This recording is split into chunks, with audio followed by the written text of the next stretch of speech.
Ya kan di negaranya mereka pernah wajib militer ya. Jadi sedikit banyak mereka tahulah tentang cara bertahan. I'm not surprised that the Koreans got targeted because their prices are high, their attitude is wrong. Udah kan mereka nganggur.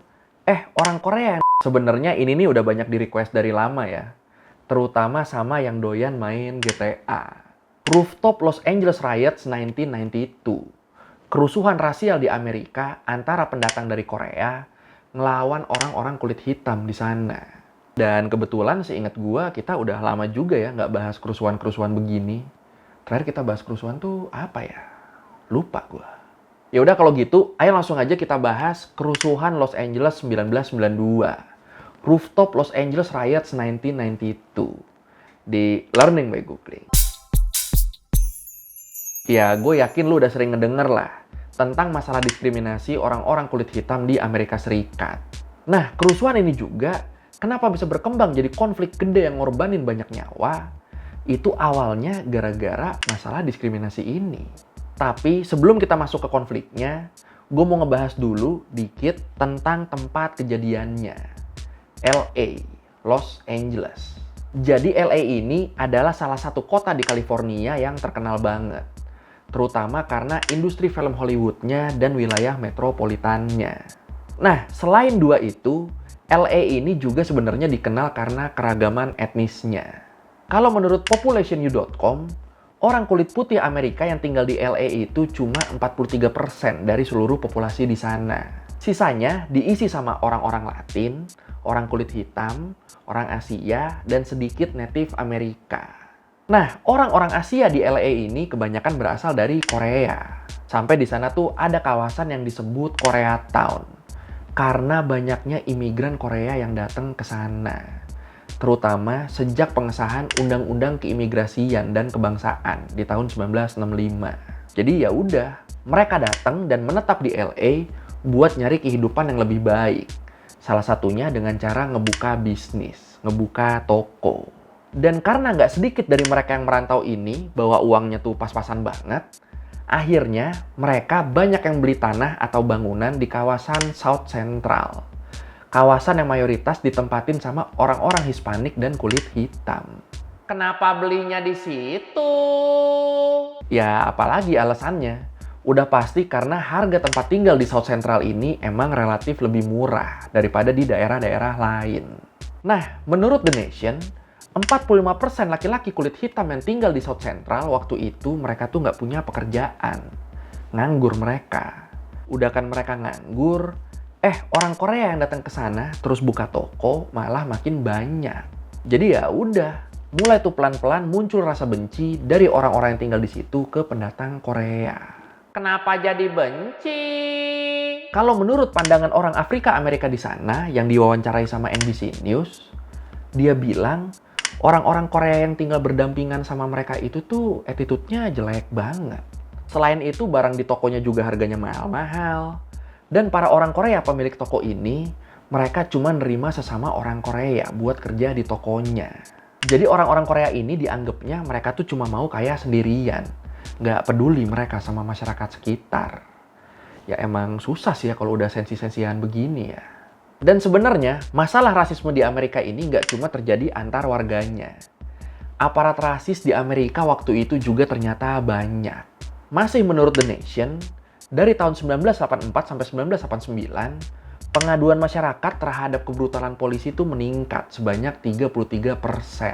Dan di antara tahun 1986 sampai 1990, ada 1.400 polisi yang diselidiki karena menggunakan kekuatan berlebih ketika bertindak. Tapi cuma kurang dari 1%-nya yang diadili. Lah, singkat cerita, di tanggal 3 Maret 1991, polisi nangkep seorang Afro-Amerika bernama Rodney King. Dia ditangkap dengan tuduhan mengemudi dalam kecepatan tinggi dan dengan kondisi mabuk. Dan yang bikin ini jadi rame adalah karena pas ditangkap, Rodney King ini dipukulin sama 4 polisi. Yang 3 diantaranya adalah kulit putih dan 1 lagi Hispanik. Waduh. I'm not surprised that the Koreans got targeted because their prices are high, their attitude is wrong, and they just don't seem to have any respect for the black community. Nah, setelah kasus ini rame, menurut Los Angeles Times, Polisi-polisi itu bersaksi kalau waktu ditangkap, Rodney King ini nih ada di bawah pengaruh PCP. Dan dia juga disebut selalu memberontak. Bahkan katanya, Rodney King juga sempat ngeludahin dan nyerang polisi-polisi itu. Sampai mereka terpaksa harus nembak dia pakai taser gun. Nembak pakai setruman listrik. Dan mereka juga harus mukul kaki dan tangannya Rodney King. Biar dia nggak ngelawan lagi. Menurut mereka. Nah, yang polisi-polisi ini nggak tahu adalah ternyata ada orang yang ngerekam aksi penganiayaan ini. Dan dari video itulah ketahuan kalau ternyata Rodney King ini nih nggak ngelawan sama sekali. Nah kan? Di video itu malah kelihatan kalau Rodney King ini dipukulin pakai tongkat sebanyak 56 kali. Terus bahkan salah satu polisi sampai nendang kepalanya. Dan gara-gara pengeroyokan ini sampai ada 11 tulangnya Rodney King yang retak. Termasuk tulang yang ngebentuk rongga matanya. Ini videonya ntar gue taruh tempat biasa lah ya. Orang kita. Dan selain dari bukti video, dari hasil tes medis juga akhirnya ketahuan. Ketahuan kalau ternyata nggak ada kandungan konsumsi PCP sama sekali di tubuhnya Rodney King. Nah kan, ketahuan bohong kan? Dan ya udahlah, keungkap semua tuh faktanya kayak gimana. Ketahuan udah siapa yang bohong. Dan dari sini juga ketahuan akhirnya. Kenapa dari 1.400 petugas yang dilaporin tadi, cuma kurang dari 1%-nya yang diadili? Ya, karena nggak ada yang videoin, nggak ada yang ngambil videonya, jadi nggak ada buktinya. Ada. King suffered a fractured skull and other injuries from the beating. I thought they were gonna kill me. That's what I thought. Dan akhirnya, kerusuhan di LA dimulai waktu pengadilan ngeluarin keputusan buat kasus penganiayaan Rodney King ini. Di tanggal 29 April 1992. Lebih dari setahun setelah kasusnya terjadi. Hasilnya apa? Juri yang waktu itu terdiri dari 10 orang kulit putih, 1 Latina, dan 1 Asia Amerika, mutusin kalau petugas yang bersangkutan ini dibebasin atas penyerangan mereka setahun sebelumnya. Dan dari semua polisi yang terlibat, cuma 1 orang yang kena tuduhan penggunaan kekuatan berlebihan. Ini kan jadi terasa sia-sia ya bukti videonya ya. Dari situlah warga kulit hitam di sana langsung demo gede-gedean. Dan di hari itu juga dimulailah Los Angeles Riots 1992. Atau biasa disebut juga Rodney King Riots. Waktu itu kerusuhan dan kekacauan bener-bener terjadi di mana-mana. Terutama di South Central. Terus hubungannya sama orang-orang Korea apa? Nah ini, jadi gini. Karena video penganiayaan Rodney King tadi itu tersebar luas di media, ketegangan rasial pun makin intens di sana. Nah, masalahnya ternyata orang-orang Korea di sana tuh mayoritas nggak ngeh sama kasus ini. Mereka nggak tahu kalau kasus ini nih lagi terjadi. Kenapa mereka bisa sampai nggak ngeh?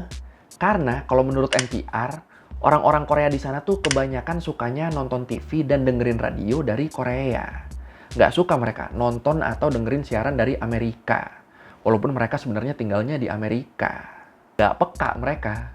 Sampai akhirnya di tanggal 16 Maret 1991, 13 hari setelah kejadian pemukulan Rodney King, ada remaja kulit hitam umur 15 tahun yang ditembak mati di salah satu toko milik orang Korea di South Central. Remaja ini namanya Latasha Harlins. Dia dituduh nyuri orange juice sama pemilik tokonya, Sun Jadu. Dari rekaman CCTV yang ada, kelihatan kalau Sun Jadu ini narik tas yang dibawa Harlins. Sampai akhirnya Harlins membawa tasnya dan jalan keluar. Dan di situ dia malah ditembak di belakang kepalanya sama Sun Jadu. Dan Harlins pun ya udah meninggal di tempat udah. Dan di saat cerita Harlins yang ditembak mati gara-gara nyuri orange juice ini kesebar, ternyata dari hasil pemeriksaan, di tangan Harlins tuh ditemuin uang $2 yang dipercaya mau dia pakai buat bayar jus jeruknya. Iya, jadi intinya Harlins ini emang mau beli, bukan mau nyuri. Tapi sama si pemilik toko malah dituduh nyuri duluan. Dan ya udah, makin memanas lah ini ketegangan rasial di sana. Terutama setelah putusan pengadilan atas Sun Jadu, atas si penembak Harlins ini keluar. Emang apa putusannya? Hakim Joyce Carlin yang nanganin kasus itu mutusin kalau Sun Jadu nggak seharusnya dipenjara. Jadi Sun Jadu ini cuma dihukum 5 tahun masa percobaan, 400 jam pelayanan masyarakat, dan ganti rugi sebesar $500. Sama sekali nggak ada penjara-penjaranya. Terus alasan kenapa putusan ini dikasih adalah karena menurut Hakim Karlin, Sunjadu ini nih nggak berbahaya buat masyarakat. Ditambah lagi Hakim Karlin juga ngaku kalau dia nih bisa tahu orang ini kriminal apa bukan cuma dari ngeliat penampilan orangnya. Dan dari yang dia lihat, Sunjadu ini bukan kriminal. Ya udah, makin dibenci lah tuh orang-orang Korea di sana sama orang kulit hitam. Lagian ada aja ya hakim pakai feeling-feelingan gini. Ada. Witnesses said Harlins had cash in her hand. To die with $2 in your hand, that lets you know that she was not that person that the media or whomever say so is what she is. Nah, karena masih ada dendam gara-gara kasus penembakan itu, akhirnya pas kerusuhan tahun 1992, toko-toko orang Korea di luar Koreatown tuh habis dijarah dan dibakar massa. Terus besoknya, orang-orang kulit hitam dan orang-orang Hispanik mulai datang ke Koreatown buat bikin kerusuhan dan ngejarah lagi di sana.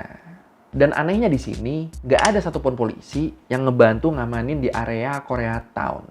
Polisi-polisi itu malah sibuk berjaga di perbatasan kawasan elit, kayak di batas-batas Beverly Hills dan West Hollywood.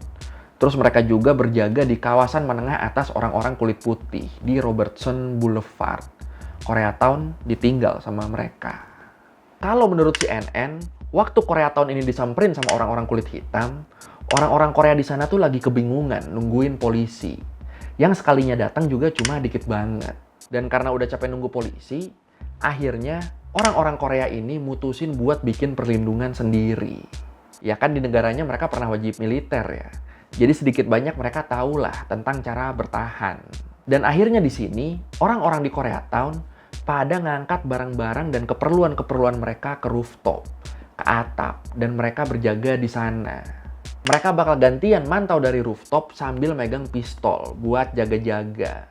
Dan mereka bakal nembak ke udara sebagai peringatan kalau ada penjara yang mau masuk ke toko mereka.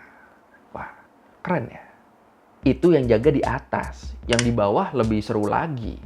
Yang di bawah, mereka harus baku tembak langsung sama para perusuh yang juga dapat senjata api dari hasil mereka ngejarah toko-toko senjata. Jadi kebayangkan lu itu chaosnya kayak apa ya? Edan.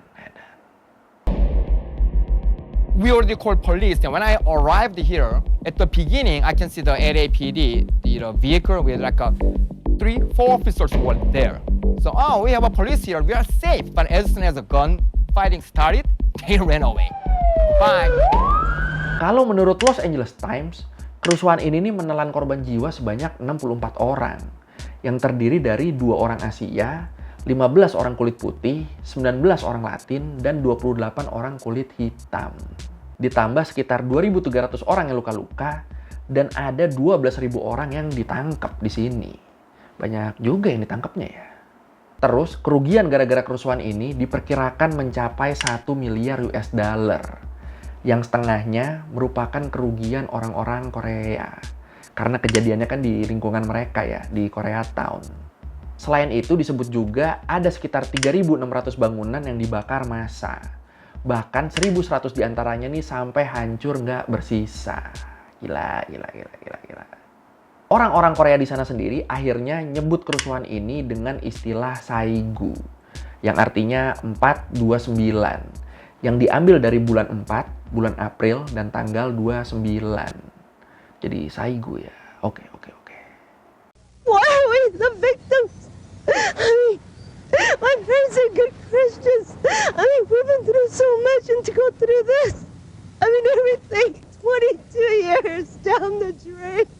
Many Koreans who yesterday were the shopkeepers of South Central Los Angeles today have lost the businesses they took years to create. Nah, saking gedenya kerusuhan ini, Presiden Amerika waktu itu, George H.W. Bush, bokapnya George W. Bush, sampai harus ngirim sekitar 4.000 tentara dan marinir, sama 1.000 petugas hukum federal buat meredakan huru-hara.